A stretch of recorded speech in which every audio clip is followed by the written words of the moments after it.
Zato men ochib qo'ydim, bilasizlar. Men erim deb ochib qo'ydim. Nikohdan o'tganimda ham boshqani ham. Aslida nima qilyapsizlar? Boshqa bitta qiz bilan nikohdan o'tgandan keyin nima demoqchisizlar? Men Turkiyaga kelib, men eskortnitsalik qilganman, shu erkakka demoqchimisizlar? Ayriminglar. Xotini bo'lganlarga mayli, ajrashibdi, ketibdi. Ular nima vashi tanimayman, o'zi hech qaysilarini tanimayman. Bu tekda videolarda ko'rsam, o'zinglarni qaysidir manodagi videolarni chiqarib yuboribsizlar. Bu nima degani? Men Turkiyaga kelib eskortnitsalik qilyapman va sizni eringiz bilan men yotib turganmanmi? Pozor.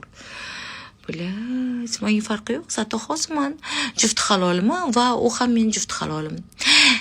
Unutmanglar qizlar, men toki ko'tiga tepmaganimcha uydan yo'qol demang uchun mendan erkaklar keta olmaydi. Hammasi mendan ruxsat olib ketgan.